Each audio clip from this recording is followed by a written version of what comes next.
Bonjour à tous et bienvenue sur un nouveau podcast de la chaîne Token Talkers. Aujourd'hui, on a la chance et l'honneur de recevoir Neil Robert, le fondateur de Beambuilder. Comment vas-tu, Neil? Ça va très bien, merci Jean de m'accueillir. Très contente de te recevoir. On voit que tu arrives, tu es chaud bouillant sur le podcast. Ça fait vraiment plaisir de Tout te voir. brillant. Tu es là pour tout déchirer, donc tant mieux, on a plein de sujets à voir ensemble. Déjà, vraiment bravo pour tout ce que tu fais. Tu es quelqu'un de très présent dans l'écosystème. On a la chance de t'avoir. C'est pas facile de t'avoir. On sait que tu as un gros parcours, beaucoup d'activités, donc pas facile de t'avoir. Par contre, tu nous as fait cette chance et cet honneur. Donc, on va le respecter. On a plein de sujets à voir. Déjà, dans un premier temps, est-ce que tu peux nous raconter un petit peu ton parcours avant le Web3? Parce que j'imagine qu'avant d'avoir travaillé dans l'écosystème Web3, tu as fait autre chose. Est-ce que tu peux nous en dire peut-être un petit peu plus? Qui est Neil? Avec plaisir. Effectivement, avant le Web3, j'étais dans l'écosystème plutôt du marketing avec mes Ok. associés, qui sont toujours mes associés sur nos projets Web3. On s'est expatrié en Birmanie, en Asie du Sud-Est, il y a 10 ans, pour Wow. fonder on va dire, une des premières agences de com.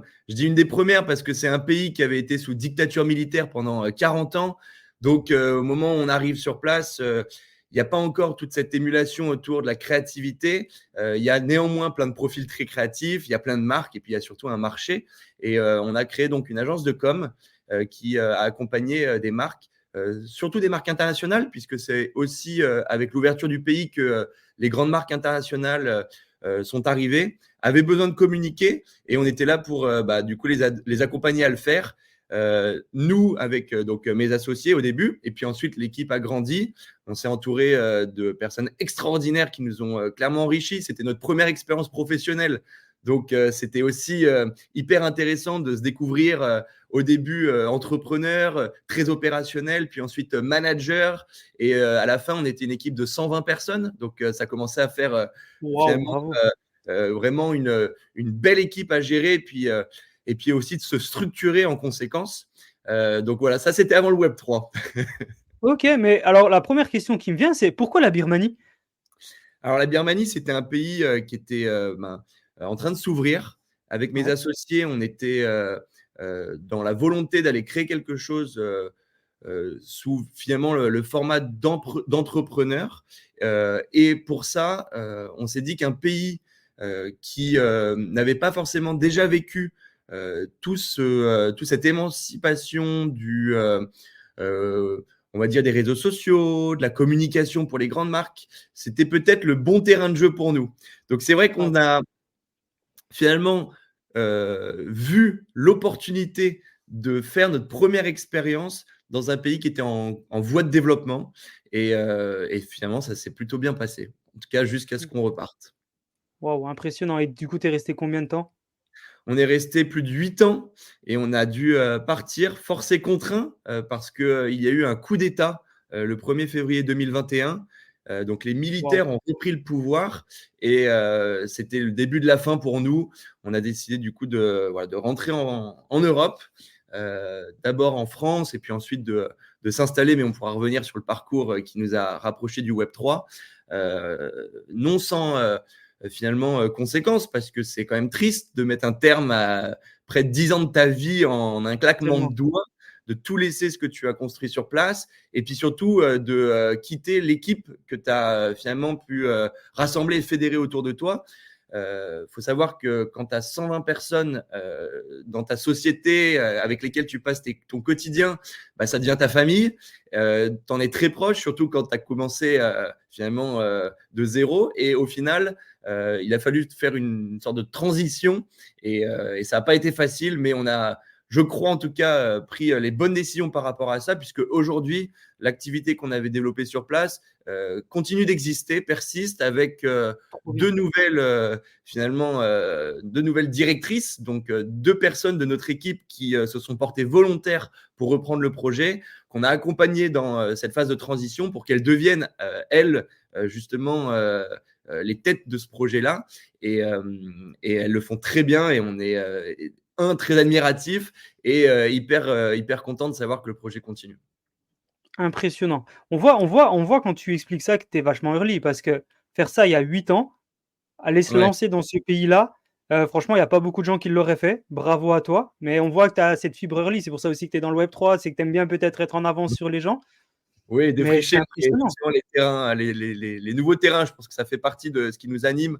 Quand on définit les valeurs, alors on a nos valeurs personnelles, mais quand on s'associe, c'est important de définir les valeurs en commun. Et donc, du coup, ça devient les valeurs de notre société ou en tout cas de l'association à travers laquelle on crée ces projets. Et c'est vrai qu'on a souvent associé à nos initiatives la valeur de l'exploration, explorer des nouveaux territoires autant géographique que effectivement industriel avec le Web3. Ok. Et donc, du coup, maintenant qu'on parle un petit peu de Web3, tu es allé directement sur l'écosystème Web3. Tu avais déjà des intérêts quand tu étais là-bas sur l'écosystème Web3 ou c'est en rentrant peut-être en Europe que tu t'es dit, tiens, il y a un nouveau marché, c'est le Web3. Maintenant que, entre guillemets, je ne peux plus faire ma première activité, je me lance dans une autre. Est-ce que tu peux nous expliquer un petit peu les origines qui t'ont lancé dans le Web3? Avec plaisir. Il y avait probablement deux portes d'entrée au Web3. La première, c'est d'un point de Ok. vue totalement personnel, que ce soit moi ou mes associés, on s'est retrouvés à s'intéresser à tout ce qui était crypto. Forcément, au moment où, comme on n'était pas si early que ça, on a attendu 2017-2018 pour s'y intéresser. Et Déjà, forcément, on a suivi ça en marge de nos activités. Néanmoins, étant dans un écosystème autour de la communication, du marketing, du digital, c'était des choses qu'on suivait. Mais mhm. la deuxième porte d'entrée qui a concrétisé finalement donc la création de BEM Builders, c'est plutôt le prisme marketing.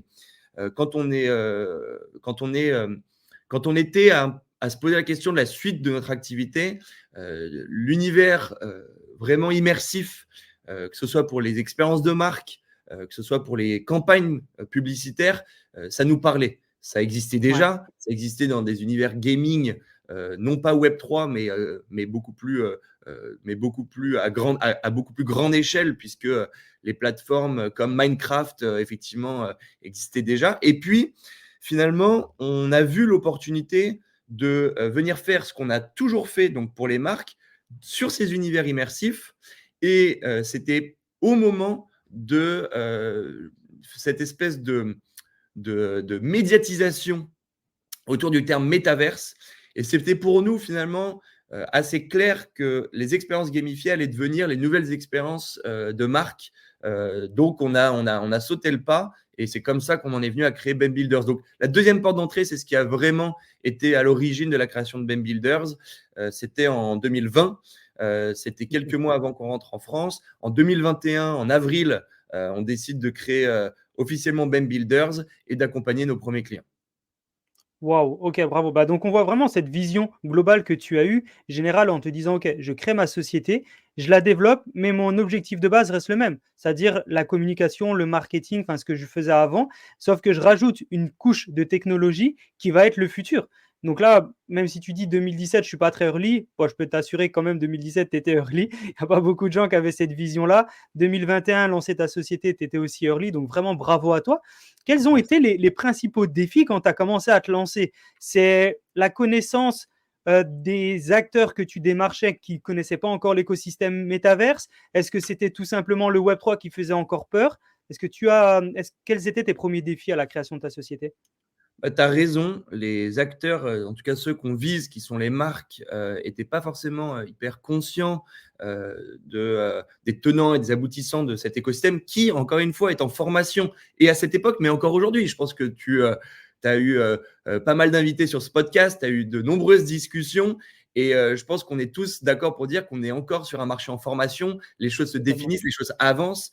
J'étais la semaine dernière, alors là, on enregistre aujourd'hui début juin, mais la semaine dernière, il y avait à Lisbonne le NFC Summit, hein, la NFC Lisbonne, organisée par John Carp, qui est un événement vraiment autour des NFT, et puis aujourd'hui qui s'ouvre à d'autres activités, mais qui montre bien que les choses évoluent à une vitesse dingue.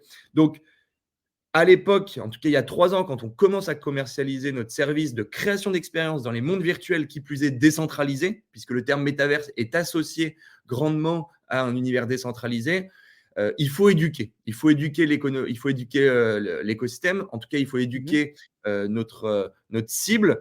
Donc, il faut évangéliser, il faut expliquer comment tout ça se construit, quelle est la technologie derrière, ce qu'elle va permettre, les opportunités possibles. Et donc, on fait beaucoup de conférences, de workshops, de discussions avant même de créer. Puisque c'est normal, mais quand tu as un département marketing, un département inno ou un département au sein d'une marque, qui plus est une marque grand compte, puisque on va peut-être revenir sur notre catalogue, mais on a énormément de clients qui font partie finalement du CAC 40, qui ont des départements très structurés, qui ont des attentes très précises, qui ont aussi besoin de rendre des comptes. Et donc, on ne peut pas tout simplement dire faisons des choses parce que on a vu passer un tweet sympa. Non, il faut que ce soit structuré, il faut surtout expliquer dans quel contexte ça sort. Et donc, effectivement, une des premières, je ne peux pas dire que c'est une contrainte, puisque ça a été au contraire un moment où les marques étaient vraiment dans la volonté de faire des choses, de ne pas sentir un peu ce qu'on appelle le FOMO, qu'elles étaient dépassées et que leurs concurrents allaient le faire, donc elles voulaient y aller,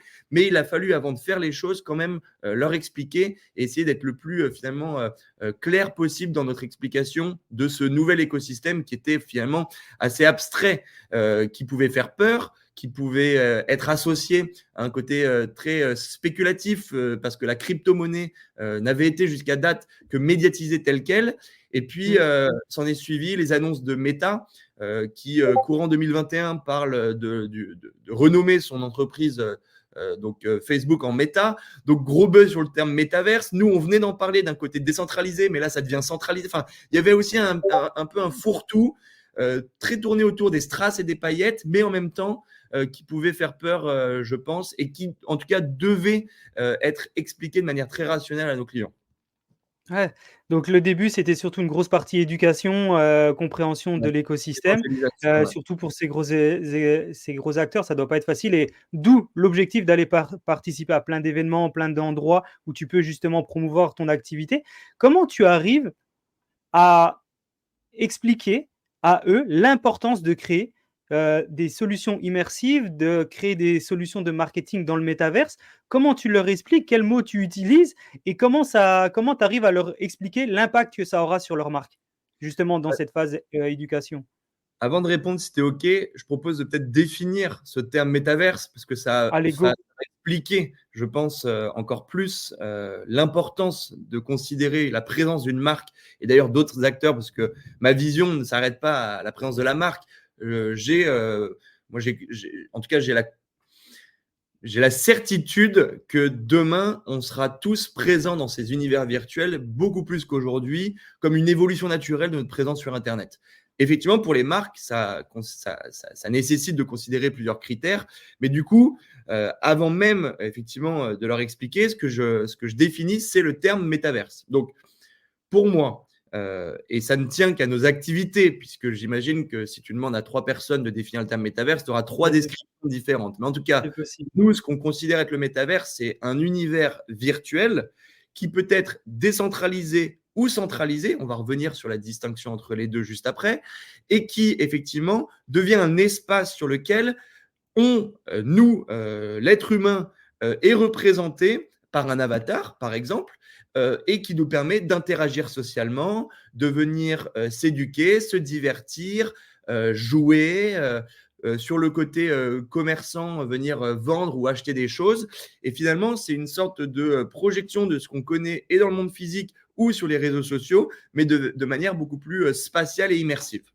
Ça, c'est tout simplement ce que j'appelle le métaverse. Donc, il ne faut pas avoir une description trop complexe. Il faut juste considérer que effectivement, c'est une évolution dont on a déjà expérimenté certaines formes, puisque si je te raconte ça de cette manière-là, tu peux déjà te dire, oui, finalement, les Sims ou Second Life, pour ceux qu'on C'était connaît, pareil. c'était déjà ça. Oui, moi, je pense que c'était les prémices de ce qu'on appelle le métaverse. Mais il y a une grande distinction entre ce qu'on a pu voir sur des films comme Ready Player One ou ce qu'on a pu lire sur d'autres bouquins dystopiques ou de science-fiction en général. C'est qu'on a parlé d'un métaverse, or aujourd'hui, il existe des plateformes. Et ces plateformes-là, effectivement, le jour où elles seront toutes connectées entre elles, deviendront ensemble le métaverse. Donc, finalement, le métaverse, ce serait un peu perturbant de dire qu'il n'existe pas, mais finalement, il faut force est de constater qu'il il n'existe pas tel quel. Aujourd'hui, il y a plein de plateformes qui sont des micro-métaverses qu'on pourrait tout simplement qualifier de mini-univers indépendants. Voilà, donc nous, on expliquait déjà ça. Et pour répondre à la question de, effectivement, pourquoi c'est important, comme ce sont les nouveaux réseaux sociaux, les nouveaux sites e-commerce, les nouvelles plateformes éducatives, on peut imaginer que l'importance pour la marque d'être présent, de connecter à la cible qui l'utilise, je le vois bien. Je prends l'exemple de mon petit frère qui, quand on lui offre une paire de baskets à son anniversaire, est content, mais quand on lui offre un skin pour un jeu vidéo comme Fortnite et encore plus excité, je comprends bien que l'importance de son apparence dans le monde virtuel est presque supérieure à ce qu'il accorde comme apparence dans le monde physique. Et Ouais, donc, totalement. c'est aussi un côté générationnel. La gène Z, la gène alpha, c'est une génération qui est native de ces écosystèmes. Et du coup, elle accorde autant d'importance parce que finalement, elle ne crée plus cette distinction. J'adore l'anecdote, c'est Keanu Reeves qui en parle, l'acteur de Matrix, qui vient décrire le film à une classe de primaire qui probablement ne regardera pas Matrix parce que c'est un film déjà rétro pour eux. Et il décrit ça comme, voilà, c'est quelqu'un qui est à la fois dans le monde virtuel et à la fois dans le monde physique. Et puis à un moment donné, on lui propose de prendre une pilule. Il est dans le flou, il ne sait plus trop dans quel monde des deux il est. Et voilà, il est un peu dans le questionnement. Et il y a une des élèves qui lève la main, qui demande mais pourquoi? Et pourquoi quoi? Mais pourquoi il a besoin de savoir si dans le réel ou dans le virtuel? Et en fait, à ce moment-là, Keanu Reeves dit mais j'ai réalisé ô combien la distinction entre les deux était plus Ouais. finalement important parce qu'il n'y a pas une opposition entre les deux. D'ailleurs, dans la terminologie, on ne dit pas monde réel et monde virtuel, on dit monde physique et monde virtuel, mais les deux ensemble, ça forme le monde réel. On Ouais, est c'est quand clair. même dans le réel quand on est dans le virtuel, puisque c'est nous, notre avatar, dirigé par notre souhait. Et c'est là où c'est important de considérer que le métaverse, c'est pas en opposition au monde réel, c'est tout simplement un canal, un univers, à l'instar des réseaux sociaux aujourd'hui, dans lequel on va passer du temps, dans lequel les plus jeunes générations vont passer encore plus de temps, c'est vrai. Il ne faut pas que ça fasse peur. Il faut au contraire, nous, les plus vieux, alors si on est parents ou si on a en tout cas des jeunes qui nous entourent, il ne faut pas qu'on soit en opposition à ça. Il faut au contraire, je pense, qu'on puisse comprendre et qu'on puisse justement venir maîtriser ces sujets-là pour y apporter plus de rigueur, comme par exemple le temps d'écran, comment bien se comporter dans ces mondes-là. Je pourrais te parler de certains projets qui en parlent très bien, parce qu'on a fait des belles campagnes pour lutter contre le cyberharcèlement récemment. Bravo. Et c'est Bravo. hyper important. Mais voilà, aujourd'hui, il faut considérer, désolé, je te tunnelise là depuis 10 minutes, mais, C'est mais c'est parfait. vraiment Merci. important de considérer que l'importance de croire finalement à la viabilité de ces mondes-là passe aussi par la présence de ces jeunes générations dessus comme un univers qui fait partie de leur quotidien. Voilà. Et il n'y a pas une lubie, il n'y a pas un fantasme, ça fait juste partie de leur quotidien, comme aujourd'hui Instagram fait partie de notre quotidien, ou la cour de récréation a fait partie de notre quotidien, continue de faire partie de notre quotidien. C'est juste un nouvel espace où interagir socialement. OK, bravo. Merci pour l'explication. Tu vulgarises super bien.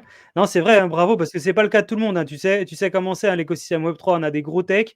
Souvent, la vulgarisation, c'est pas leur point fort. Bien au contraire, si les gens ont encore du mal à s'accrocher au Web3, c'est que c'est encore souvent trop tech et que les gens, ils mettent plus en avant la tech que le use case. Et là, toi, tu mets plutôt en avance le use case, donc tu permets d'expliquer aux gens l'avantage et tout ça. Tu expliques super bien, bravo. Avant d'arriver sur les projets que vous avez faits et avec quels partenaires vous avez déjà travaillé, parce que c'est quand même une liste qui est assez énorme, est-ce que tu peux nous faire une liste des services que tu proposes? C'est-à-dire que si je viens te voir ou si j'ai envie de venir travailler avec toi, quel service je peux m'attendre à recevoir? Avec plaisir. On essaye d'apporter de la valeur sur toute la chaîne de production. On commence par, on en a parlé, évangéliser, éduquer, avant même de se lancer dans ces mondes virtuels, qui plus est gamifiés. C'est important d'en comprendre les codes, de réfléchir à la manière dont on peut finalement apporter et une présence et de la valeur, parce que le tout n'est pas de faire un effet de buzz quand on va dans les mondes virtuels. Beaucoup ont surfé dessus, hein. On parle de, quand je te parlais du début de notre activité, c'est à peu près coordonné sur le moment où les médias en parlaient le plus, mais parfois sans faire vraiment sens. on entendait telle marque est arrivée dans le métaverse, telle marque a lancé son service dans le métaverse. Puis on se retrouvait dans un espace qui était, alors, je peux peut-être faire une digression sur la partie architecturale parce que ça fait partie de notre métier, mais on se retrouvait dans un espace qui était une copie conforme d'un bureau de la marque dans le monde virtuel. Et ça nous faisait sourire parce que, effectivement, quand on comprend l'univers du monde virtuel, on comprend aussi sa distinction technologique, la manière dont on navigue dans les mondes virtuels. Je prends un exemple, la gravité qui nous impose dans le monde physique à se déplacer en étant finalement cloué au sol nécessite pour aller en hauteur de prendre des escaliers, par exemple. Mmh. Mais dans le monde virtuel, tu n'as plus de gravité. Tu peux sauter très haut, tu peux même voler sur certaines plateformes. Donc, naturellement, tu vas être attiré par un déplacement en utilisant des fonctionnalités qui sont assez folles par rapport à ce qui est impossible dans le monde physique. Donc, forcément, créer un espace à étage avec des escaliers dans le monde virtuel, ça ne fait aucun sens puisque tu sais que tu peux voler. Donc, tu vas plutôt créer un espace où l'étage va être accessible par l'ouverture, par le toit, pour du coup voler et permettre à la personne de venir naviguer dans les airs. De la même manière que tu n'es pas fatigué dans le monde virtuel, puisque tu n'as pas le ressenti de l'épuisement, de finalement la conséquence de bouger. Donc, comme il n'y a pas tous les sens d'activer, tu dois aussi considérer ça. Donc, on a vu des espaces où la marque était très fière d'annoncer son arrivée dans le métaverse, et puis elle faisait une copie conforme d'un bureau où elle accueillait des clients, avec des canapés, avec des escaliers. Et effectivement, ça nous fait sourire parce que c'est dommage de… Et encore une fois, on ne va pas leur reprocher. Quand tu n'as pas fait l'étude, effectivement, de l'univers, et ça me permet aussi de parler de l'association avec donc mes 5 cofondateurs. Je t'ai parlé de mon expérience en Birmanie. On était 3. Au moment de la création de BAM Builders, on s'est créé à 6 au total. Donc, j'ai 5 cofondateurs. Mes 2 cofondateurs de l'époque de la Birmanie, Marc et Thibaut. Et puis ensuite, avec Paul, Adrien et Quentin, on a créé BAM Builders. Et dans cette association, on a aussi retrouvé l'expertise, notamment de l'architecture. Adrien, qui est architecte d'intérieur de formation, a cette connaissance et cette conscience du déplacement, des espaces. Et donc, c'était très important aussi de considérer les critères, les features d'un univers virtuel pour justement adapter la navigation. Et là, on se penche du côté gaming qui n'ont pas attendu les créations du métaverse décentralisé et centralisé pour venir montrer leur expertise. Non, ça fait longtemps que dans les jeux vidéo, on repense cette navigation-là. Mais du coup, pour une présence de marque dans un univers, pour la définition d'un espace, si tant est que la marque souhaite avoir son propre espace, il fallait penser à ça aussi. Donc voilà, donc ça c'est juste pour faire la digression sur comment on a expliqué tout ça à ces marques-là avant même qu'elles se lancent. Et donc ça faisait partie de notre service d'accompagnement. Une fois qu'on avait bien expliqué, on a pu produire. Et donc là, c'est notre deuxième service, c'est la création d'une expérience, d'une marque dans un monde virtuel, qui plus est gamifié, parce qu'aujourd'hui, ce sont vraiment ces univers-là qui attirent le plus de monde. Et donc là, ça passe par la création des assets, les assets 3D. Comme on le sait, on parlait du jumeau numérique tout à l'heure. Quand tu es une marque de mode, effectivement, tu prends conscience que l'utilisateur dans les mondes gamifiés va vouloir se vêtir, mais va peut-être pas vouloir porter les mêmes choses qu'il porte dans le monde physique. Il va peut-être vouloir porter des choses beaucoup plus associées à ses fantasmes qui finalement peuvent s'affranchir de certaines contraintes. Va peut-être vouloir avoir une apparence qui n'est pas la sienne dans le monde physique, mais parce que là, il peut jouer dessus. Va peut-être vouloir avoir ce qu'on appelle des wearables, donc du terme wear, donc qui se portent, et effectivement, va peut-être vouloir porter des choses qui ont des fonctionnalités autres que juste l'apparence. Ça peut être génial de savoir que la paire de baskets que tu portes dans un monde virtuel te permet d'aller plus vite ou de sauter plus haut. Parce que, et là on reprend les codes du gaming, mais ça peut avoir cette utilité-là. Ou est-ce que ton wearable te permet d'accéder à un espace privé seulement aux personnes qui détiennent ce wearable? Donc, il faut aussi penser à la fonctionnalité. Ça me permettra, si tu veux, on peut aborder le sujet du côté décentralisé juste après. Mais en tout cas, ça permet justement de donner une fonctionnalité à la propriété. Donc, créer des assets, créer des expériences avec des quêtes, avec des parcours usagers, mettre la marque en avant là-dessus, c'est notre métier. J'ai envie de dire, c'est notre métier principal. C'est notre deuxième service, mais c'est notre métier principal. C'est ce qu'on fait au quotidien. Et puis ensuite, il y a la partie plus promotionnelle, parce que ces expériences-là, elles ont besoin d'être mises en avant auprès des bonnes communautés. Ces communautés-là qui se rassemblent souvent sur des univers en marge. Donc, ça va être par exemple sur Discord. C'est des communautés qui ne vont pas forcément sur les réseaux sociaux plus classiques, LinkedIn ou Instagram. Elles vont se retrouver sur Discord, elles vont dialoguer là-dessus. Et donc ça, c'est hyper important. C'est aussi de pouvoir promouvoir ces expériences aux bonnes communautés, fédérer les communautés de la bonne manière autour des bons canaux et peut-être même d'impliquer des influenceurs, mais propices à finalement cet écosystème. Et donc tout ça, c'est une partie promotionnelle. Elle peut se faire en marge de l'expérience, mais elle peut aussi se faire in-game. Promouvoir une marque dans une expérience qui attire des milliers, voire même parfois des millions d'utilisateurs, c'est finalement un plan média.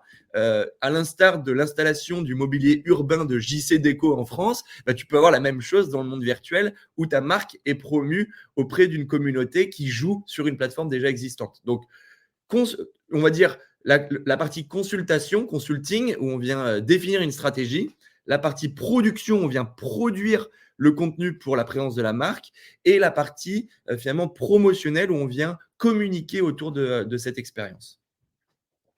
Ah ouais, très complet. On voit que tu es un peu le couteau suisse. Tu fais vraiment tout. C'est-à-dire que si on rentre chez toi, on est sûr d'avoir le meilleur service. Comment on te contacte? C'est quoi le meilleur moyen pour te contacter la boîte? C'est le site internet. Si on veut te contacter, comment ça se passe? Alors, nous, on a notre site internet qui permet de retrouver nos use cases, les différents projets qu'on a fait pour différentes marques, qui permet aussi effectivement d'en savoir un peu plus sur nos services. Donc là, c'est plutôt notre vitrine. Moi, personnellement, effectivement, j'essaie d'être actif, notamment sur LinkedIn, qui est un réseau social plus professionnel. Et tu l'auras compris, c'est important pour moi. J'ai le rôle dans cette association avec finalement mes associés d'être plutôt sur la partie opérationnelle et commerciale, donc d'être en lien avec les clients. Et donc, c'est aussi comme ça qu'on peut partager nos nouveaux projets, entrer en contact avec les personnes qui s'intéresseraient à ça. Et puis après, effectivement, il y a beaucoup d'événements qui rassemblent ces communautés-là. Et j'essaye aussi d'y être, soit parce que j'ai des prises de parole, soit parce qu'on a un espace, que ce soit NFT Paris cette année ou NFC Summit dont on vient de parler. On est présent. Alors, dans la mesure du possible, si c'est un événement en France, c'est pratique. Si c'est à l'étranger, il y a plusieurs considérations, mais effectivement, c'est parfois pas toujours facile de s'y rendre, ou par volonté ou par malheureusement possibilité. Mais on essaye d'être présent parce que c'est aussi une manière de soutenir l'écosystème. C'est une manière pour nous de pouvoir continuer d'échanger, de rencontrer des nouveaux acteurs. Donc voilà, notre site internet, mon LinkedIn, ou effectivement sur des événements qui rassemblent ces communautés-là. Bon, ça marche. Dans tous les cas, vous voyez tous les liens là tout de suite sur la partie vidéo. Et pour les gens qui écoutent le podcast, dans tous les cas, on mettra tous les liens de Neil en description du podcast pour que vous puissiez le contacter le plus facilement possible. Neil, est-ce que tu peux nous faire 2-3 intros, ou plutôt 2-3 explications de sociétés que tu as accompagnées, celles qui sont bien sûr confidentielles ou non confidentielles, mais est-ce que tu peux nous parler un petit peu des sociétés que tu as accompagnées? Bien Parce que sûr, ça, c'est quand même une grosse carte de visite pour toi, c'est important de le mettre en avant. ça Ah ouais. va être fait avec plaisir. Je te propose, à chaque fois, je fais des petits préambules. Vas-y, go. De vraiment d'apporter les bonnes bases. Je te propose déjà de t'expliquer les différents projets sur la base, on en a un petit peu parlé, on va dire, du côté décentralisé et centralisé. Comme je t'en ai parlé, crée-nous des expériences pour les marques sur les univers virtuels. Ces univers virtuels, on peut les distinguer par leur connexion à notre sujet du jour qui est le Web3, donc la technologie de la blockchain, et donc effectivement le côté décentralisé ou non. Les plateformes dont on a parlé qui sont décentralisées, ce sont celles qui permettent à une marque de détenir son terrain, à un utilisateur de détenir son propre NFT, donc son asset, que ce soit un asset de jeu, un asset d'apparence, et effectivement de pouvoir échanger tout ça de manière authentifiée par la blockchain. Ça permet aussi une traçabilité, ça permet aussi de constituer une base de données parce qu'on est capable d'avoir effectivement tu connais ça très bien, mais l'ID de ton wallet. Et donc, Ouais. il y a un côté, effectivement, aidé par la technologie pour amplifier l'expérience. Mais il y a plein d'autres plateformes qu'on appelle des plateformes virtuelles également, gaming aussi, qui ne sont pas décentralisées, qui sont centralisées et qui accueillent énormément de joueurs.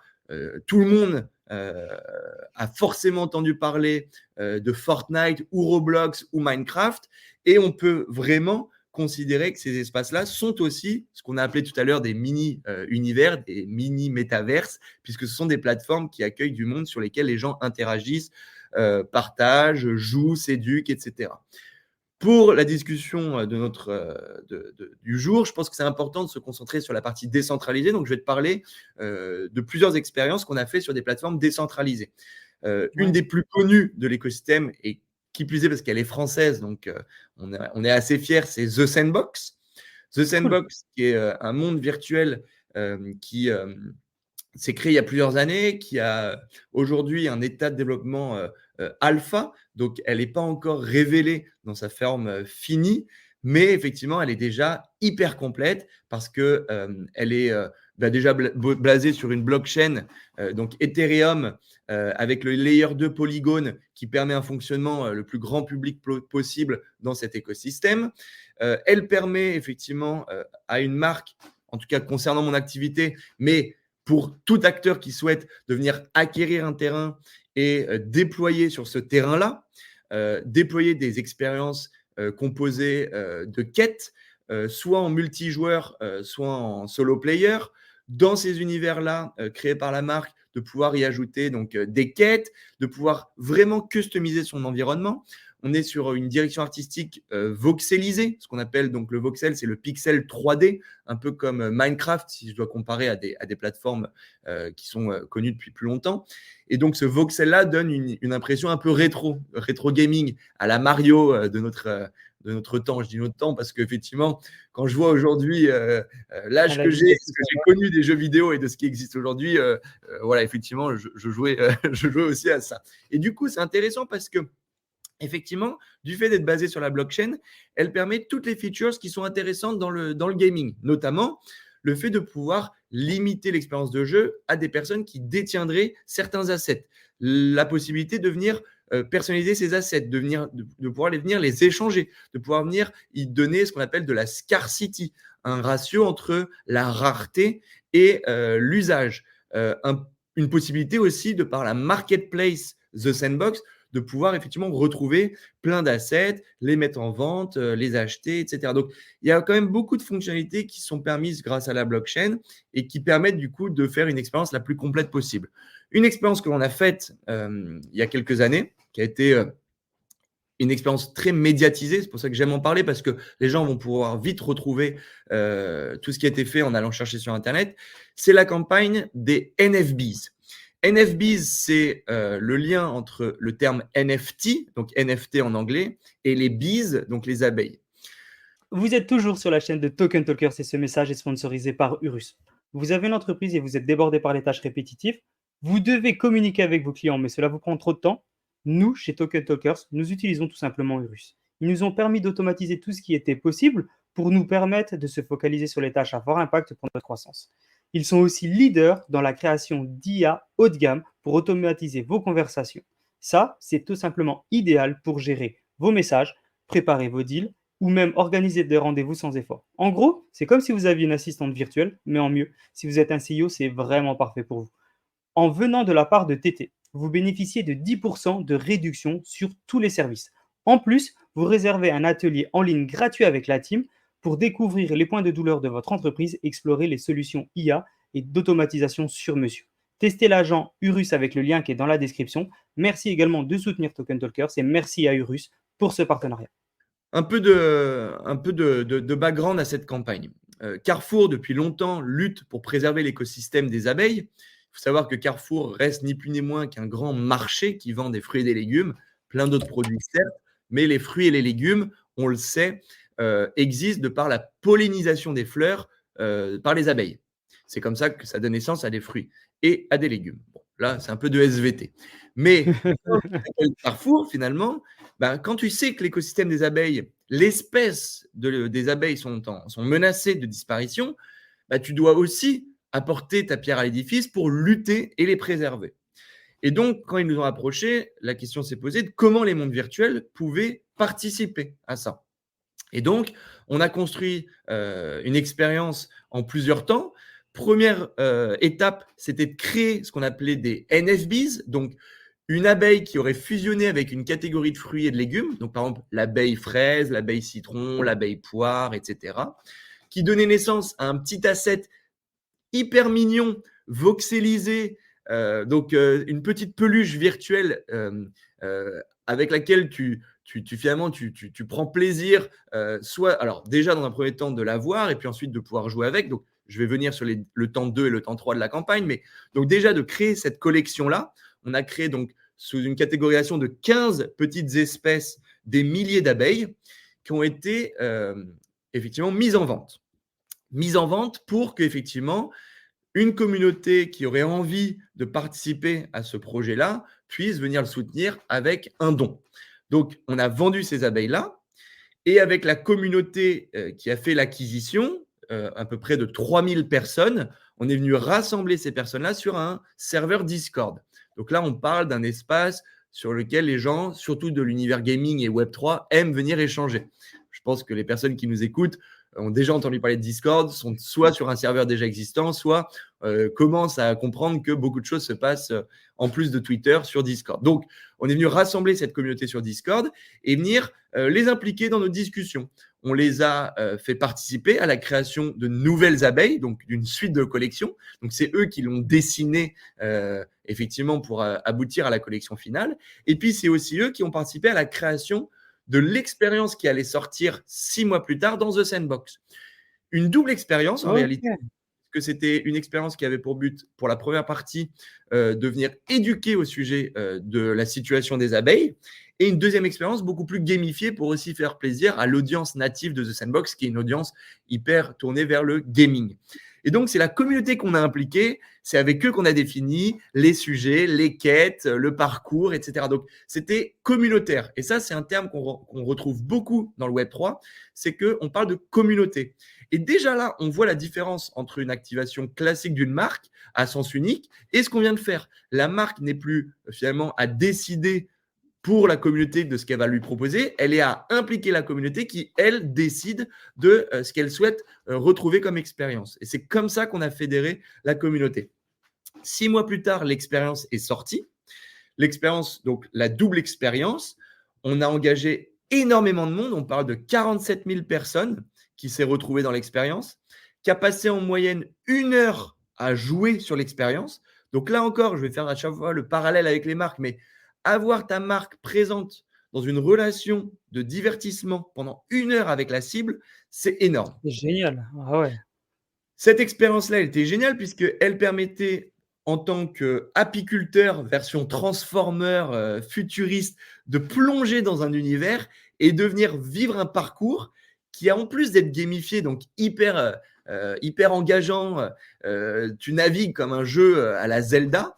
En plus de ça, de lutter contre des menaces qui étaient directement associées à notre sujet du moment, c'est-à-dire les menaces du monde physique, les vagues de chaleur, les pesticides, le frelon asiatique, etc. Donc en fait, tu te battais contre des menaces qui étaient les vraies menaces pour l'écosystème des abeilles, mais dans le monde virtuel. Et donc, en même temps, tu apprends des choses. Et voilà, et donc effectivement, il y a une notion d'éducation en parallèle. Et c'était très important pour nous. Cette campagne-là, elle a été très engageante. Je t'en ai parlé du temps passé, mais elle a aussi été hyper engageante sur les réseaux par la communauté. On a eu 7000 commentaires au moment de l'annonce de la sortie par The Sandbox sur Twitter. 7000 personnes sont venues venir commenter soit ce qu'ils en pensaient, soit après l'avoir joué, faire leur retour, etc. Mais 7000 commentaires, c'est énorme sur ce type d'expérience. Et on a été finalement hyper content de voir l'engagement de la communauté, qui plus est, puisque cet engagement-là était directement corrélé à ce qu'on appelle un price pool. On le retrouve aussi souvent, ce terme, dans les expériences Web3, où l'engagement de la communauté vient délivrer un price pool, donc soit une cagnotte, enrichie d'argent, de crypto ou même de gains divers et variés. Là, pour le coup, nous, c'était du Send. Donc, le Send, c'est le token de The Sandbox, donc le nom de ce token-là. Et The Sandbox, effectivement, avait mis en place un price pool enrichi effectivement par l'engagement de la communauté. Et donc, la communauté, de par son engagement, a pu délivrer un price pool d'environ 100 000 euros. Au final, ça représentait 100 000 euros. À l'époque, avec un nombre de cents et dont le taux de conversion en fiat, donc le rapport de ce que le nombre de crypto correspondait en euros. Ces 100 000 euros-là ont été donnés à la Fondation de France. La Fondation de France, c'est une association qui aide justement à travers différentes initiatives à lutter, notamment avec le Bifend, pour préserver l'environnement des abeilles. Ces 100 000 euros ont permis de faire l'acquisition dans le monde physique d'un terrain pour une apiculture raisonnée, de matériel pour les apiculteurs. Et le miel qui a été produit sur ce terrain-là, 6 mois plus tard, voire même 1 an, puisqu'il y a un taux de… Effectivement, il y a aussi l'environnement qui joue avec des durées qu'on ne peut pas réduire. Et ce miel-là a été offert aux détenteurs des abeilles virtuelles comme une récompense.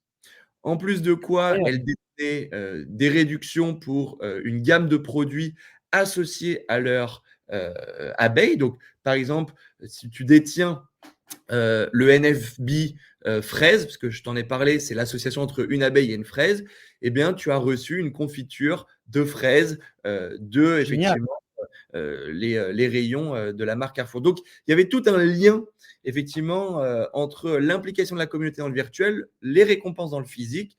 Et puis, tout ça avait aussi été mis en avant et promu en point de lieu, en lieu physique, en point de vente, puisque au Brésil et en France, le Brésil étant un marché important pour Carrefour, mais aussi un marché très gaming, puisqu'il y a d'énormes communautés gamers au Brésil, ça a permis là-bas et en France de venir en point de vente, faire des activations où en réalité virtuelle, tu pouvais venir rencontrer les abeilles, te familiariser avec le jeu.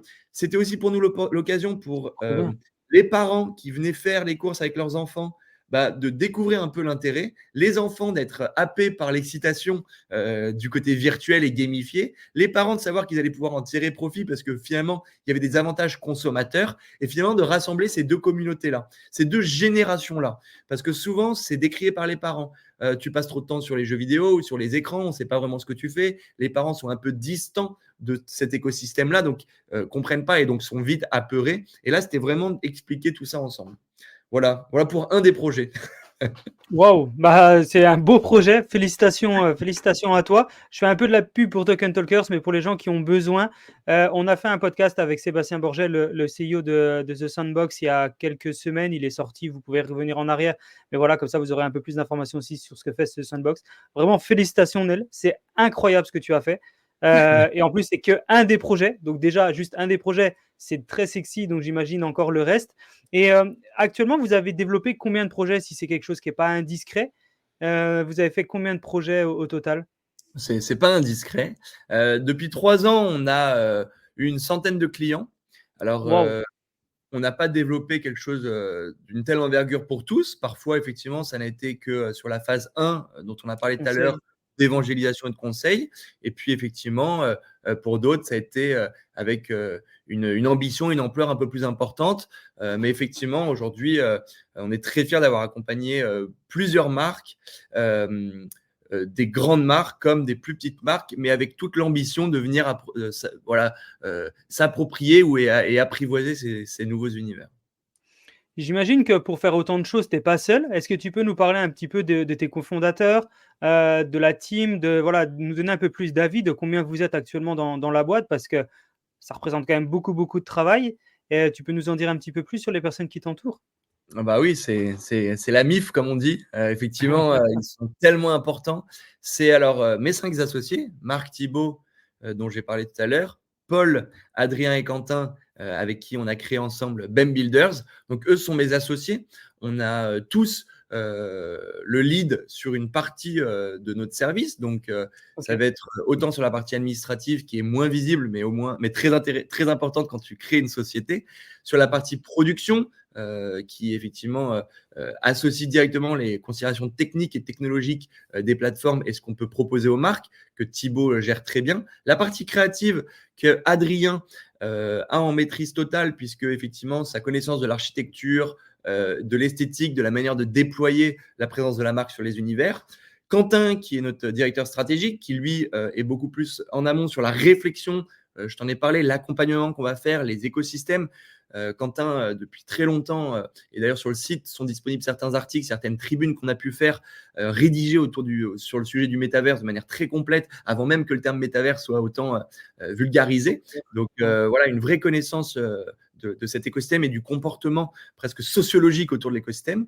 Et puis Paul, qui est notre directeur tech, qui est un entrepreneur déjà très clairement confirmé, puisqu'il a revendu en 2018 sa première société DACO au groupe Vente Privée.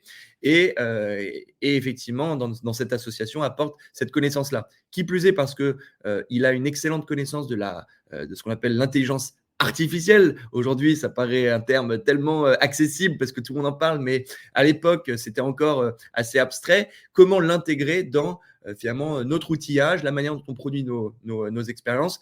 Et donc, effectivement, son excellente connaissance et expertise du sujet nous a permis aussi d'intégrer ces outils-là dans notre métier. Donc ça, ce sont nous 6 cofondateurs. Et effectivement, tu l'as dit, on est solide ensemble. C'est comme ça qu'on a créé ce projet en toute confiance. Et depuis 3 ans, on a fait grossir l'équipe. On a aussi pu faire grossir l'équipe parce qu'on a eu la chance d'avoir 2 fonds d'investissement qui ont souhaité investir chez BEM Builders pour nous faire grandir. On a donc levé 2 millions d'euros il y a un peu plus d'1 an auprès de 2 fonds, Carotte Capital et Kérus. Et ensemble, avec eux et leur soutien financier, on a pu faire grandir l'équipe. Aujourd'hui, on est 25 personnes qui sont réparties entre les équipes prod, service client, effectivement, et créative, et qui permettent de mener à bien ces projets-là. Ce sont des personnes qui sont un peu en Asie. De par notre expérience passée, on est content de savoir qu'on a gardé un lien aussi professionnel avec certaines personnes qui ont décidé et accepté de travailler chez BEM Builders, et puis certaines personnes à Paris et Amsterdam. On est sur ces 3 bureaux-là, non pas parce que c'est cool d'être à l'international et simplement l'image que ça donne ne suffirait pas, mais parce que, il y a un lien affectif avec les personnes que l'on a en Asie. On a travaillé depuis 10 ans avec ces personnes-là. Elles sont exceptionnelles, extrêmement performantes, et puis un lien affectif qui est aussi finalement pour nous indestructible et qu'on a envie justement d'enrichir. Les personnes à Paris, parce que le gros de notre métier se passe à Paris. Nos clients sont principalement sur le marché français, des marques internationales, mais françaises. En tout cas, des marques qui ont une portée internationale, mais qui sont basées en France et souvent à Paris. Voilà. Et puis Amsterdam, puisque quand on est rentré de Birmanie, notamment avec Marc et Thibault, on a décidé de s'implémenter à Amsterdam dans un premier temps, considérant que c'était un vrai hub européen, que c'est une ville très cosmopolite, que ça nous faisait aussi extrêmement plaisir de venir interagir dans un cadre international. C'est vrai que de rentrer en France directement, ça aurait été un peu un retour aux sources qu'on n'avait pas forcément envie de vivre tout de suite. Et d'être à Amsterdam, ça permettait d'être au sein d'une communauté où c'est une ville très cosmopolite. Donc, on parle anglais, du fait aussi de ne pas parler hollandais, mais effectivement de pouvoir être entouré de plein d'internationaux. Il y a beaucoup de grandes marques qui ont posé leur siège, le siège social de grandes marques qui est à Amsterdam. Et donc voilà, on était aussi dans cette volonté d'être connecté à un marché très dynamique. Ok, on voit que vous avez vraiment une vision pareille, globale, vous arrivez à être soudés tous ensemble. Moi, j'ai une question. Comment on fait pour avoir autant de cofondateurs? Là, c'est une partie plutôt entrepreneuriat. Quel conseil tu donnes à des personnes qui veulent développer une boîte et qui cherchent des cofondateurs ou qui ont des cofondateurs et qui se posent des questions? Parce qu'en général, il y a un cofondateur, 2 cofondateurs. Bon, solo founder, c'est rare maintenant, de moins en moins, mais au moins 2, voire 3. 4, mais là, vous êtes 6, c'est énorme. Comment vous faites pour pas vous fâcher? Comment vous faites pour vraiment avancer ensemble? Je suis curieux d'en savoir plus. Oui, alors effectivement, on en parle souvent parce que, pour le coup, nous, notre zone de confort, elle est, justement, heu, avec, enfin moi, ma zone de confort, elle est avec eux. C'est-à-dire que, OK, même parmi les différentes situations qu'on a pu vivre, je t'en ai parlé par le passé, on a toujours été rassurés du fait de pouvoir rebondir parce qu'ensemble, on sait qu'on apporte, tout ce qui est nécessaire à créer un projet et on s'entend extrêmement bien. Plutôt que de dire comment, c'est compliqué et comment on se parle de tout ça, je préfère presque te dire l'inverse. C'est-à-dire que c'est tellement facile de s'associer à 6 quand OK, on est amis et qu'on se connaît si bien. Parce que, les sensibilités, la bienveillance, toutes les valeurs qui amènent la relation amicale se retrouvent dans cette relation professionnelle. Donc pour nous, c'est presque fluide, de dire, c'est presque naturel de dire que c'est fluide entre nous parce qu'en fait, on est amis avant tout. OK, Effectivement, il y a un risque, beaucoup nous ont avertis de ça.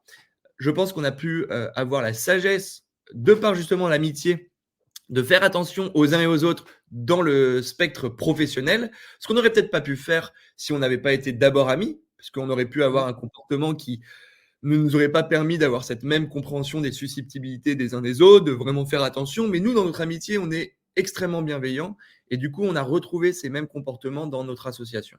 Maintenant, est-ce que ça suffit? Je ne sais pas, parce qu'il y a peut-être plein de situations dans lesquelles les choses se sont pas passées de la même manière et te dire que ça se passe toujours très bien, c'est faux. Il y a parfois des débats, il y a des échanges. Il faut aussi pouvoir apporter sa vision. Quand tu es 6, ça veut dire qu'il y a 6 visions potentiellement un petit peu différentes, même si elles ne sont pas opposées.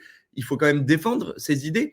Mais là aussi, ce qui est intéressant, c'est qu'on a su dès le début définir les rôles de chacun. Et donc, la vision qu'on apporte, elle est en lien avec le prisme de notre activité. Je te parlais de la vision tech, production, créa, stratégique, administrative ou moi opérationnelle. Je vais avoir le lead sur quelque chose qui implique directement la commercialisation de notre offre.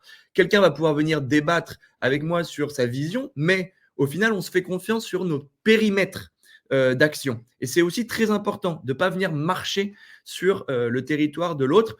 Parce que finalement, ce serait mal placé puisque ce n'est pas dans notre expertise directe. Et puis deux, ce serait une perte de temps puisque si on se fait confiance, on sait que ça avance plus oui, vite en faisant confiance à la personne qui est la plus à même de développer cette partie-là. Et donc, ensemble, on a trouvé effectivement une bonne association, un bon équilibre. Et c'est ce qui nous rassure, en tout cas pour le développement, même de nos nouveaux sujets. En tout cas, on trouve cette routine-là. Il y a deux choses qui me semblent aussi très importantes. C'est la rigueur dans cette relation-là.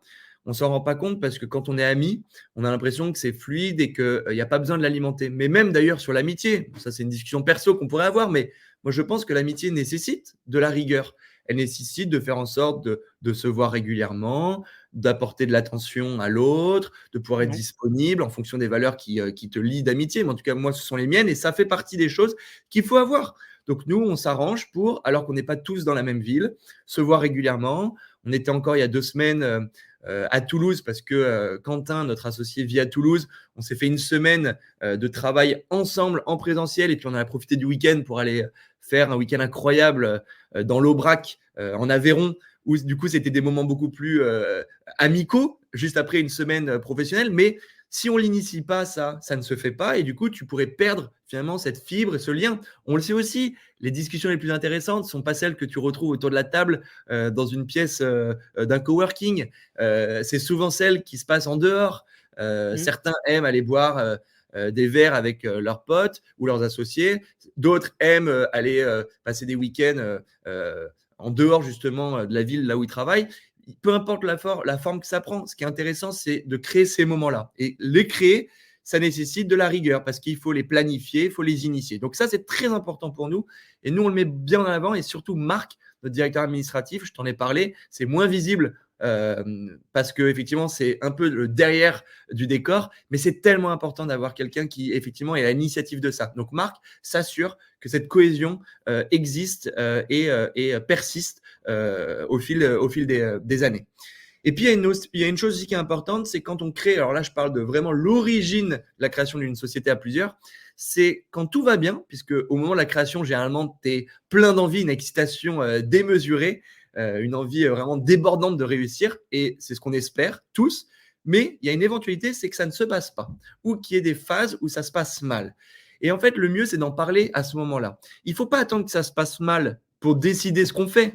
Il faut, au moment où tout se passe bien, se projeter dans la situation où ça se passerait mal, et là, dire qui fait quoi, qui est responsable de quoi, qui a le dernier mot, qui prend cette décision-là.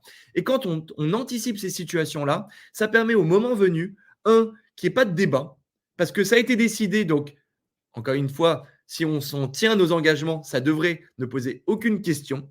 Et ça permet aussi aux personnes pas impliquées de pouvoir se décharger si la situation est conflictuelle, s'il y a une décision qui apporte du stress, qui cause du stress. La personne responsable s'engage et du coup, elle fait finalement un peu aimant de toute cette énergie pour que les personnes qui ne sont pas du coup responsables puissent, elles, continuer à gérer le bateau, la direction du navire, sans finalement se préoccuper. Et c'est pas de dire qu'elle se dissocie, pas du tout. Ça a été validé comme ça et ça permet, parce que quand ça va mal, c'est hyper important que quelqu'un s'occupe de ce qui va mal, mais c'est aussi hyper important que quelqu'un s'occupe de finalement faire en sorte que les choses continuent comme elles ont été créées pour continuer de donner du sens et de la direction.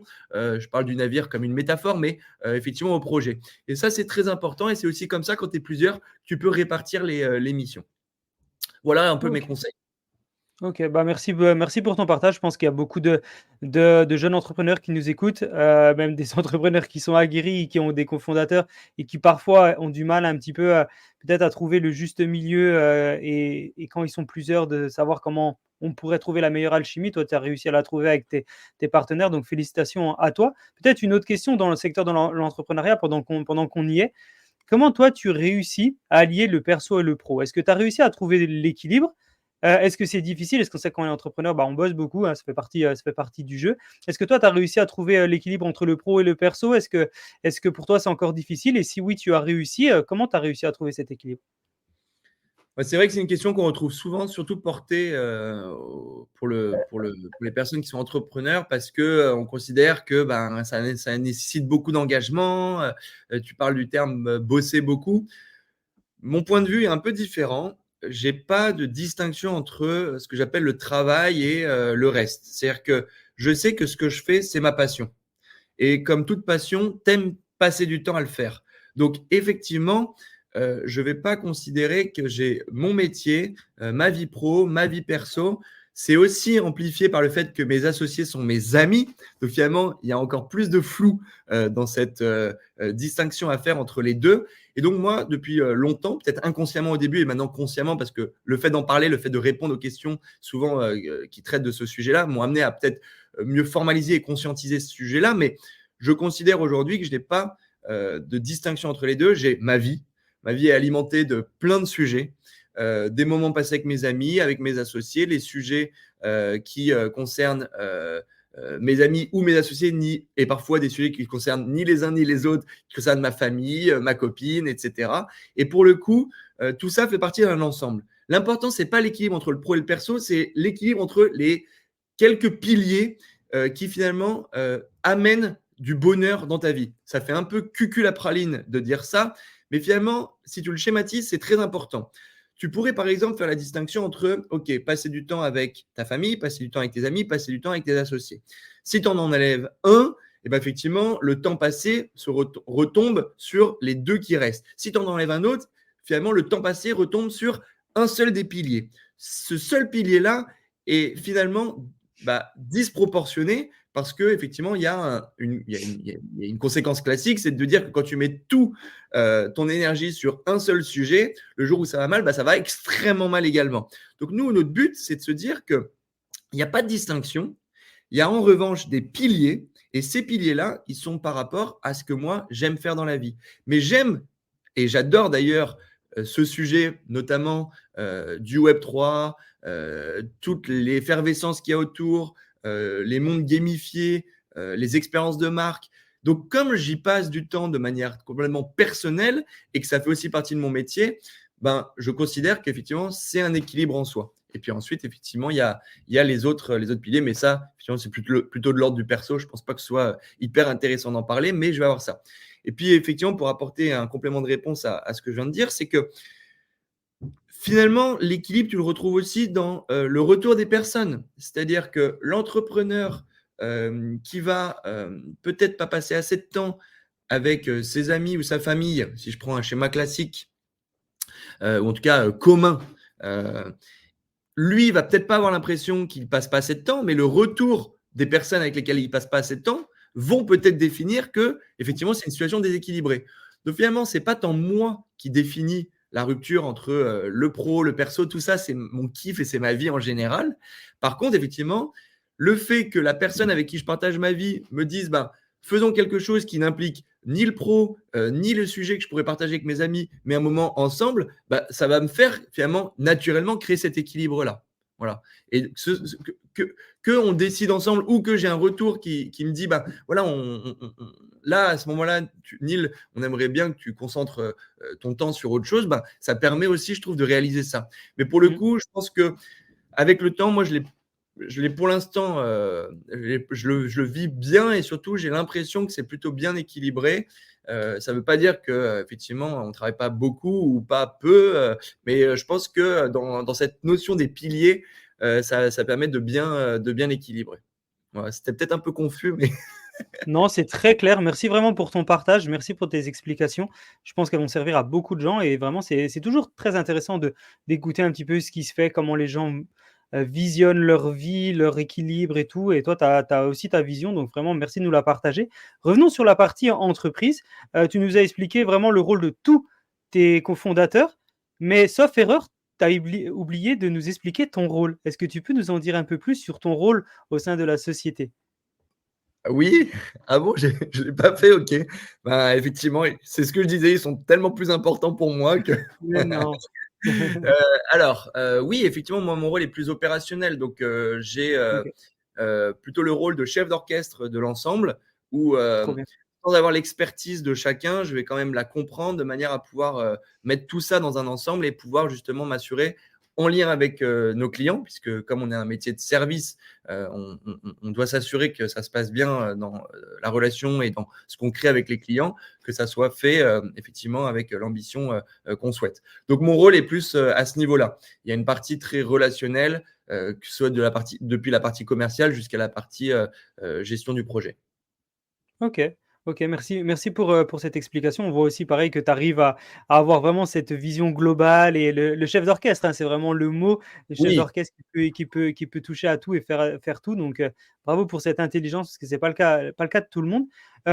J'ai une question, on sait que l'écosystème Web3 grandit à son rythme, parfois on entend que c'est scammy, des fois moins, des fois c'est bull quand tu as des gens comme je ne sais pas, Meta qui commence à transformer, comme tu l'as dit, leur nom de Facebook à Meta. Quand tu as des BlackRock qui se lancent, tu as des ETF et compagnie. Voilà, ça commence à être de plus.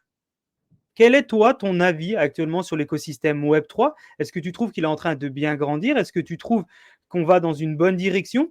Et qu'est-ce que tu penses, pour la partie qui est un peu plus métaverse, des gens qui en ont peur? C'est-à-dire des gens qui disent, OK, le Web3, ça grandit, donc le Web3, c'est plein, plein, plein, plein de choses, mais aussi j'en ai peur. J'en ai peur pourquoi? Notamment sur la partie métaverse, parce que j'ai peur que mes enfants ou que les nouvelles générations n'arrivent pas à faire la différence entre le virtuel et le réel. Tu en as parlé juste avant, mais qui sont un peu en mode avatar et qui veulent après vivre en permanence sur ce monde complètement virtuel. Qu'est-ce que toi, tu réponds à ces personnes-là qui ont cet avis? Alors, bah, effectivement, il y a plusieurs éléments de Deux réponse. questions. Ouais. Oui, effectivement. D'abord, l'écosystème Web3. Je pense que l'écosystème Web3 réalise effectivement que c'est un marché en formation, que c'est une technologie qui doit être le plus démocratisée possible et donc peut-être de laisser passer effectivement le terme technologique pour donner place à l'usage et la valeur ajoutée de son usage. D'ailleurs, on le voit de plus en plus, le terme NFT, le terme blockchain est de moins en moins employé. Aujourd'hui, il y a des projets qui se lancent en parlant de collectibles, digital collectibles ou d'assets virtuels pour justement éviter de faire peur. Donc là-dessus, moi j'ai bon espoir que en venant promouvoir sa technologie de manière beaucoup plus accessible, on puisse beaucoup mieux réaliser ô combien cette technologie est importante et utile et du coup être moins dans l'interrogation du côté effectivement à risque. Et d'ailleurs, cette technologie a déjà fait ses preuves. sans forcément attendre que la terme média. La blockchain existe depuis un sacré bout de temps, avant même que les médias en parlent, dans le déploiement de traçabilité pour des industries lourdes. Des boîtes comme Intel, notamment, étaient justement à la réflexion d'accompagnement de grands groupes. Mais d'ailleurs, plein d'acteurs ont déjà implémenté ces briques-là technologiques avant même, effectivement, de devoir justifier, de parler du terme NFT, crypto, blockchain. Donc, je pense que c'est important. Et le Web3, dans sa vision, je pense, moyen-long terme, c'est effectivement d'invisibiliser cette technologie pour seulement se concentrer sur l'usage. Et pour effectivement peut-être faire la transition vers la réponse 2, on le voit bien, c'était la hype autour de ce terme-là. Et depuis que l'IA a pris finalement la place de tête d'affiche des médias, des communications en général, les gens se disent, mais attends, mais est-ce que le Web3 est pas mort? Et tu parlais de la différence entre un bull ou un bear, etc. Bah, en fait, moi, ce que j'observe, c'est que non, il n'est pas mort, mais forcément, maintenant que les résultats des essais sont présents, il laisse place à une appréhension du sujet beaucoup plus structurée, long terme et stratégique, notamment pour les marques. Nos clients, il y a 3 ans, c'était souvent des départements inno, qui ont un budget pour tenter des choses, ce qu'on appelle des POC, des Proof of Concept. Le POC étant réalisé, les résultats sont observés et maintenant viennent être pris en main par les départements métiers au sein d'une industrie, au sein d'une marque, qui maintenant est en train de mettre en place quelque chose qui nécessite beaucoup plus de temps, beaucoup plus de moyens pour justement venir profiter de cet écosystème. L'IA est maintenant à la place qu'avait le Web3 auprès des départements inno, à tester des choses. Et comme quand tu testes, bah, finalement, tu as envie d'en parler, tu es en avance, donc tu es content d'en communiquer et tu innoves de par le terme du département inno, tu innoves, bah, du coup, tu es forcément beaucoup plus à partager ça. Quand tu es en train de construire quelque chose beaucoup plus solide, beaucoup plus pérenne, beaucoup plus lourd, ça prend plus de temps et ça ne sert à rien d'en parler tant que ce n'est pas sorti. Donc finalement, ça prend plus de temps avant de le voir, la communication autour des technologies Web3 appropriées par les marques, voir le jour à nouveau. Voilà. Et encore une fois, je parle de ça de manière généralisée. Il y a déjà plein de marques qui ont sorti des choses long terme et qui continuent de le faire. Si tu parles des grandes marques, notamment françaises, Louis Vuitton, encore à NFT Paris, annoncé, ou Vivatech, même là, il y a 2 semaines, il y avait Vivatech, annoncé la sortie de ces nouvelles priorités Web3 et c'est une vision long terme. Donc, c'est une transition pour la réponse 2 du côté risque parce que justement, ça permet aussi aux gens de mesurer quand on dit le Web3 est mort, le métaverse est mort. Non, il n'est pas mort. Il est juste passé dans son étape 2 d'appropriation des marques, une étape solide et de pérennité. Et c'est très bien que l'IA prenne maintenant la main et fasse le buzz. Et d'ailleurs, les deux ne sont pas incompatibles. Comme je t'en ai parlé, nous, on utilise beaucoup l'IA pour justement produire du contenu pour plein de raisons, l'automatiser, faciliter, réduire les coûts, etc. Et les deux sont compatibles. Et puis, effectivement, la notion de risque, je pense que là, pour le coup, elle est due plutôt à l'usage qu'on a du terme de ce qu'on met derrière le terme métaverse, c'est-à-dire les écrans, les plateformes de jeu, mais aussi parce qu'on ne comprend pas bien ce qui s'y passe. Si je prends l'exemple d'un parent, on a l'impression que son gamin est en train de se battre toute la journée sur une plateforme gaming. Or, on le sait, mais sur ces plateformes-là, si je prends l'exemple des plateformes qui sont les plus connues de l'écosystème, celles qui génèrent des centaines de millions de visites quotidiennes, comme Roblox et Fortnite, on sait que les jeunes dessus construisent, interagissent socialement, s'éduquent, créent. Il y a plus de fashion designers sur Roblox qu'il n'y en a dans le monde physique. Et quand je dis plus, c'est 200 fois plus. Au dernier reporting, il y a 200 fois plus de créateurs d'assets virtuels, donc ce qu'on appelle les wearables, ou des skins pour les avatars dans Roblox, qu'il n'y a de fashion designers. Alors, le projet n'est pas le même, la facilité, etc. Mais c'est quand même de considérer que quand tu as, et parfois c'est très jeune, hein, on peut l'observer. D'ailleurs, si les personnes qui nous écoutent ont des jeunes dans leur entourage, ils ne seront pas surpris de voir qu'à 8 ans, tu es déjà en train de t'intéresser un peu à Roblox. Donc, quand tu as entre 8 et 25 ans, en fonction des plateformes et des expériences, et que tu es déjà capable de créer du contenu, des wearables, des skins, des assets, bah, tu es déjà dans une démarche soit entrepreneuriale, soit de créative ou de définition de ce qui te plaît, mais plutôt que d'être passif, tu es acteur. Et moi, ça me plaît. Ça me plaît beaucoup, cette éducation à la création. Et c'est d'ailleurs, et encore une fois, tout doit fonctionner finalement pour le mieux.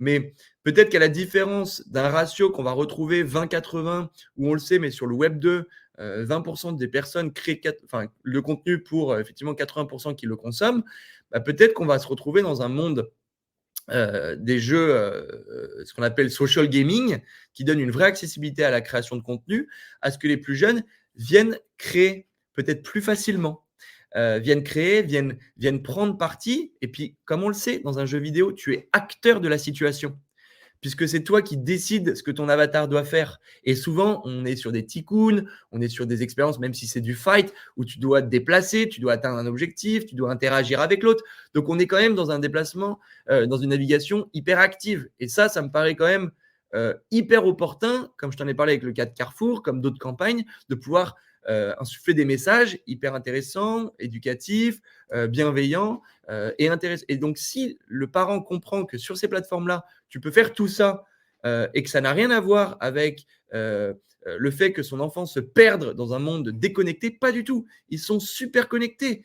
Mon petit frère, il a des potes dans Fortnite qui sont des vrais amis. Et parce qu'ils passent du temps et ils échangent et ils s'éclatent. Et ça ne veut pas dire qu'à côté, il n'a pas d'autres amis. Et d'ailleurs, les mêmes amis qu'il a, par exemple, à l'école, avec eux, ils vont aussi aller se retrouver dans Fortnite. Et pour autant, ils vont jouer au foot quand il fait beau dehors.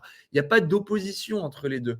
Et d'ailleurs, il ne faut pas ni brider ni faire peur. Il faut quand même, et je pense que là-dessus, on aborde un sujet dont je n'ai pas forcément la maîtrise de tous les enjeux, mais la notion de temps d'écran, pas avant 3 ans, pas après 8 ans, etc. Enfin, ce genre de choses. Encore une fois, je comprends, mais on n'est pas sur le sujet du métaverse, on est sur le sujet général de l'appréciation des nouvelles technologies et de l'écran Totalement. par rapport au livre. Mais ça, c'est un autre sujet, c'est beaucoup plus grande échelle. Ok, bah merci en tout cas pour ta vision et je pense que ça va rassurer pas mal de monde aussi, pouvoir avoir une idée claire. Si on parle aussi de rassurer les gens, est-ce que tu peux nous en donner un petit peu plus sur la partie confidentialité, sécurité du métaverse? Donc on a parlé des utilisateurs, mais aussi par rapport aux données. Quels sont un petit peu le travail qui est fait par toi ou par ta société pour justement la protection des données dans ce secteur du métaverse? Alors, sur les parties décentralisées, comme on le sait, notre donnée est rassemblée sur un wallet, qui est un peu notre identité dans ces mondes virtuels. Et d'une certaine manière, elle est décorrélée des informations plus classiques, comme un email, un numéro de téléphone, une identité. Donc, là-dessus, on le sait, mais si on souhaite être complètement anonyme, en tout cas anonyme par rapport à notre identité civile du monde physique, on peut le rester. La question se pose ensuite de quelle est la manière de pouvoir, s'il y a des risques, il y a des comportements inadaptés, retrouver ces personnes-là si on n'a pas connaissance de qui ils sont. On a parlé tout à l'heure de l'esprit communautaire de ces univers-là. Ce qui veut dire que très vite sont fédérées les personnes pour faire leurs propres lois. Et encore une fois, on n'est pas dans un univers de pirates, mais on est au contraire dans un univers où la communauté souhaite le mieux pour son environnement. Donc, si quelqu'un a un mauvais comportement, il est très facile de le bannir, il est très facile de l'empêcher de continuer d'avoir ses comportements inappropriés. Et donc, on a un peu le garde-fou en tant que communauté. Et ça, c'est hyper intéressant parce qu'on le voit, mais il y a une vraie capacité à ces communautés-là d'être fédérées et d'être très vite dans la réaction par rapport à des comportements. Donc ça, c'est déjà très intéressant à observer. Deuxième constatation, c'est que les plateformes elles-mêmes sont en train de déployer des choses. Si je prends l'exemple de certaines plateformes qui ont mis en place la feature de finalement distance imposée, où un avatar peut imposer à ce qu'il n'y ait pas de proximité à moins de X mètres dans le jeu avec un autre avatar. ce qui permet du coup à l'autre avatar de se rapprocher de la personne, d'engager dans la version chat la discussion, là où parfois, effectivement, tu vas te retrouver avec des comportements inappropriés, malsains et qui Oui. sont à bannir de ces plateformes-là. Et puis, je te fais un petit peu de promotion de certains projets qu'on a fait récemment, mais avec Orange, donc l'acteur de télécommunications, effectivement, qui est déployé sur plein de périmètres, enfin plein de territoires dans le monde, et qui est français, a souhaité lutter contre le cyberharcèlement et on a mis en place des safe zones. Donc, c'est un espace, un asset 3D assez important en forme et en place qu'on est venu déposer dans des expériences de jeu sur différentes plateformes. Alors, pas pour l'instant sur les plateformes décentralisées, mais sur des plateformes grand public parce qu'il fallait toucher le plus grand nombre de personnes, qui plus est dans les communautés assez jeunes. Fortnite, on est allé sur GTA RP, on est allé sur Roblox et on est venu mettre en place ces safe zones ou des alternatives aux safe zones qui étaient des espaces pour partager le message, pour venir aussi, exactement, merci de partager à l'écran, pour aussi effectivement venir récupérer le joueur en plein milieu de son expérience de jeu. Donc, on n'est pas venu créer une map Orange, on est venu au contraire s'implémenter sur des maps existantes qui ont déjà de l'audience.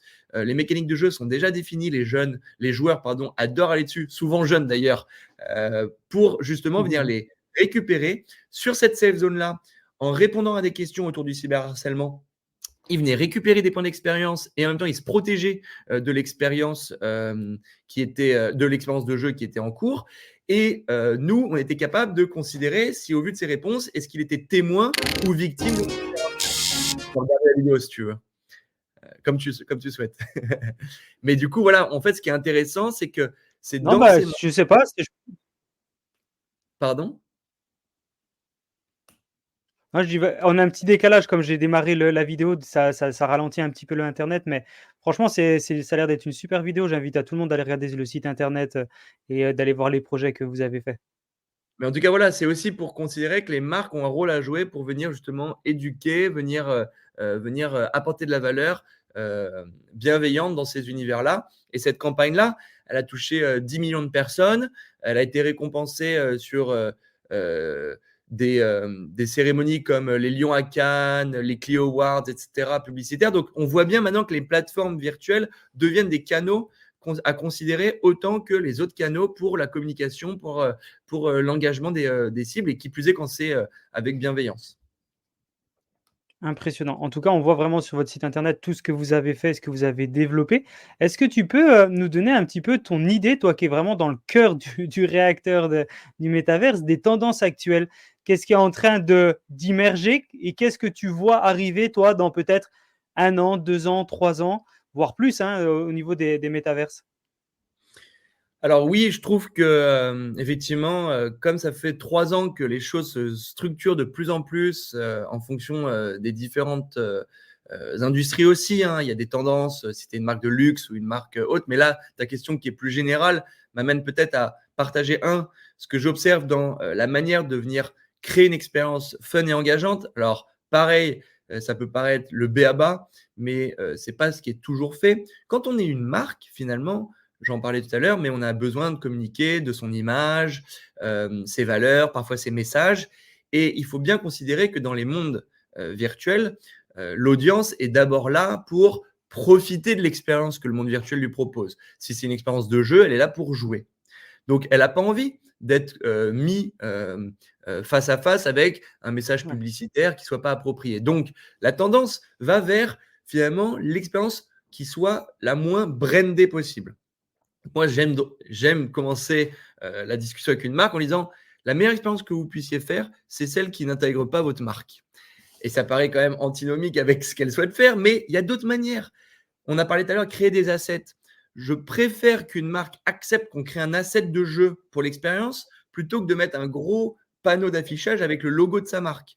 Parce que le logo de sa marque n'apportera aucun intérêt et du coup, l'utilisateur sera peut-être même d'ailleurs plus en opposition à ça. Par contre, si on pense à un asset de jeu sympa, dans une expérience sympa, beaucoup plus native de l'écosystème, et que l'audience apporte de la valeur, trouve de la valeur à ça, alors effectivement, l'audience sera ravie d'être connectée à la marque de par l'asset de valeur que ça apporte. Donc, il y a des tendances autour du fun, de l'engagement et comprendre que l'expérience de marque dans un monde type métaverse, c'est quand même bien différent que de la publicité type réclame qu'on a pu connaître sur une époque un peu passée. Ouais, je comprends. Ouais, l'époque un peu même télévisuelle où les pubs Voilà. sont un peu old school. Hem, Ouais. Qu'est-ce que l'on pourrait souhaiter à ton entreprise pour les 5 prochaines années? Quels sont vos objectifs? Pareil, hein, on va pas dans le confidentiel, mais de manière non confidentielle, quels sont vos objectifs pour les 6 mois, 1 an, 5 ans et qu'est-ce qu'on peut lui souhaiter? Eh bien, de continuer de faire ce qu'on fait avec plus de marques, avec Ouais, plus d'équipes, parce que c'est un plaisir au quotidien de partager ces moments avec effectivement plein de personnes qui sont assez dingues de créativité, d'expertise et humainement avec lesquelles ça se passe très bien. C'est aussi de souhaiter, je pense, d'évoluer avec cet écosystème. C'est de se dire que nous, on ne souhaite pas être en marge à faire nos projets. On a envie de continuer de participer et au soutien de l'écosystème, d'être acteur, d'être fédérateur, de peut-être justement apporter des choses. Moi, je suis ravi de savoir qu'il y a 3 ans, je faisais une campagne pour Carrefour sur The Sandbox, alors que finalement, The Sandbox et le métavers, c'était encore à prouver, même s'il y avait plein de projets. Encore une fois, The Sandbox ne nous a pas attendu pour être une plateforme extrêmement efficace et populaire, mais effectivement, moi je trouve que quand tu fais ça pour des marques qui ne soient pas peut-être les marques les plus sexy, mais qui soient des marques grand public qui touchent un maximum de monde, ça permet d'apporter de la crédibilité, de l'usage, prouver. On n'est pas en train de dire on fait les trucs dans le métavers, on est en train de dire voilà ce qu'on fait, pour quelle audience, avec quelle finalité, avec quel résultat, avec quelle performance. Et quand tu peux multiplier ce genre d'expérience, bah, ça apporte beaucoup de concret. Et c'est ce concret-là qui est nécessaire pour le Web3 parce qu'on n'est pas en train, effectivement, d'avoir une lubie pour quelque chose qui n'existera jamais. On est en train de prouver les usages de ça. Donc, de continuer à le faire avec justement l'évolution de ces usages, les nouvelles technologies, les évolutions que permettront les technologies pour, effectivement, nous, toujours le transformer en quelque chose. Tu parlais tout à l'heure de vulgariser. Moi, c'est mon rôle. Ces expériences-là, elles permettent de donner une impression beaucoup plus claire, beaucoup plus grand public de ce qui peut être fait. Et donc, j'espère que dans 5 ans, on continuera de le faire avec les nouvelles briques technologiques qu'apporte. Et puis, nous, on a une ambition, c'est de s'internationaliser parce qu'on a beaucoup de clients qui sont principalement français, mais pour l'instant, on n'est pas allé toucher des grandes marques à l'international. Donc, on aimerait le faire assez rapidement pour justement donner encore plus d'ampleur et plus de dynamique à notre déploiement. Et génial. puis, peut-être effectivement refaire un podcast dans 5 ans quand toi, tu auras pété tous les scores d'audience et que nous, on aura aussi bien évolué et de se retrouver pour faire un petit point, un petit état des lieux dans quelques années. Ah ouais, mais c'est trop loin, on va le faire dans 1 an. Il y aura déjà plein de choses qui auront Voilà, évolué chacun de notre côté. Non, mais dans tous les cas, on n'aura pas le temps de tout traiter les sujets aujourd'hui et on refera un podcast dans tous les cas dans 6 mois, dans 1 an et avec grand plaisir. Tu disais au début travailler avec de plus en plus de marques et continuer à croître.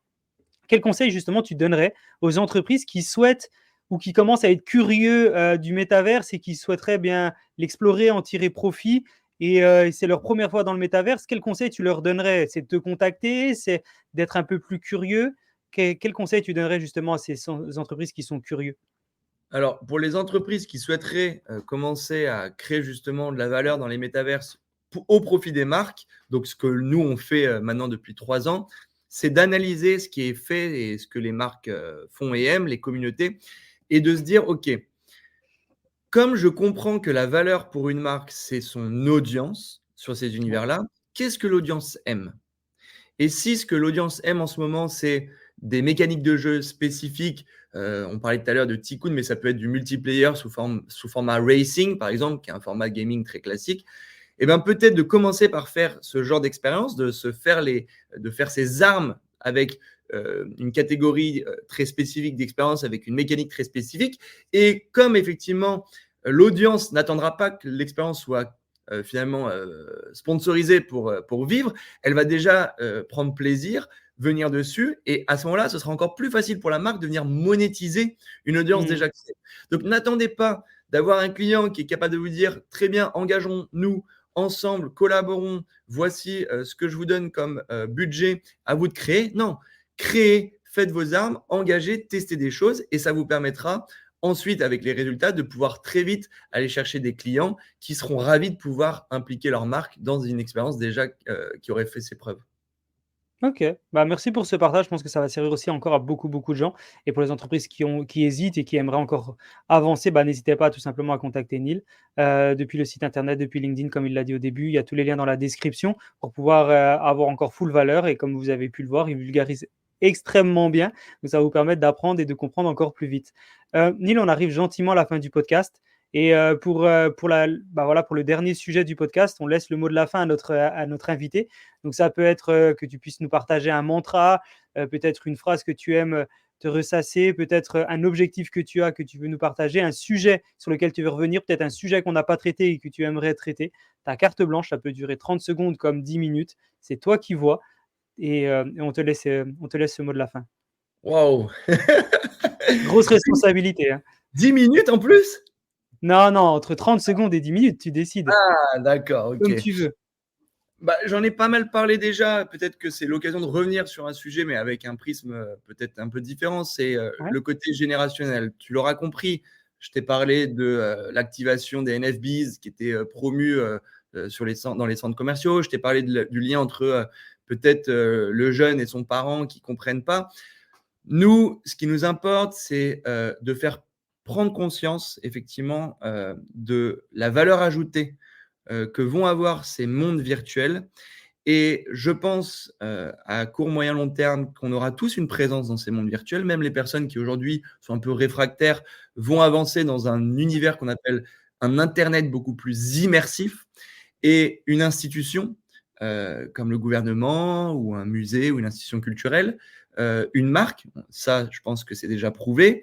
Nous, personnellement, on aura une présence dans ces mondes virtuels. Donc, ce qui est important pour nous, c'est certes à travers le prisme des marques qui touchent beaucoup de monde, de faire prendre conscience de ça, mais pour toutes les personnes qui seraient encore un peu réfractaires ou un peu distantes par rapport à ces sujets, on parlait en intro avant que on démarre le podcast que certaines personnes qu'on a en commun comprennent pas et sont un peu perdues là-dessus. Peut-être que la vulgarisation du sujet leur permettra de comprendre plus simplement, puisque finalement on pourrait vraiment l'apparenter à des jeux auxquels tout le monde a déjà joué. Après, la technologie qu'il y a derrière, c'est effectivement quelque chose qu'il va falloir travailler pour la rendre beaucoup plus accessible, invisibiliser presque cette technologie pour le donner accès aux usages et à la valeur ajoutée. Mais en tout cas, moi, ce que je souhaite dire, peut-être pour conclure cet échange, c'est de faire en sorte que des deux côtés, il y a un effort à faire. Et c'est même pas un effort, c'est tout simplement la capacité de communication et de partager. D'un côté, toute personne qui nous écoute, qui est familier de ces univers, que ce soit crypto, NFT, métaverse, de venir justement prendre des exemples qui pourra parler aux personnes qui ne sont pas du tout justement à l'aise avec ces univers-là, avec des exemples, que ce soit de grandes marques, d'expériences de jeu qu'elles ont vécues elles-mêmes, peut-être même faire la métaphore de ce qu'elles ont vécu par d'autres exemples qui pourraient parler à cette personne-là. Et à l'inverse, aux personnes qui sont hyper distantes, qui souhaitent pas regarder, qui en ont peur, de se dire bah, allons découvrir, Mmh. allons faire le pas finalement nécessaire à la rencontre de ces univers-là, en parlant à des personnes qui s'y connaissent, parce que la discussion permettra forcément de créer le lien et justement de pouvoir se retrouver. Parce que les personnes qui sont écartées de ces univers-là ont de la valeur à ajouter. Soit parce que justement elles apportent un peu de discipline, un peu de se prémunir des risques qu'elles voient parce qu'elles sont justement extérieures à ça, soit parce que justement dans la manière d'appréhender les sujets, elles vont pouvoir justement se positionner comme celui qui n'a pas l'habitude. Donc, comment on démocratise un maximum l'expérience. Et je pense que des deux côtés, la valeur à apporter. Donc, c'est peut-être finalement une ouverture au dialogue que je propose d'avoir entre ces différentes communautés. Ouais, très intelligent. Merci le partage et l'explication, complémentaire par rapport aux générations. Merci pour ce que tu fais, pour ce que tu fais dans l'écosystème Web3. Bravo pour BeamBolder et pour tout ce que tu fais. Franchement, c'est incroyable et je pense qu'on n'est qu'au début d'une super aventure avec tes activités. Donc force à toi pour la suite. Merci d'avoir participé au podcast et à très vite. Trop sympa, merci Jean.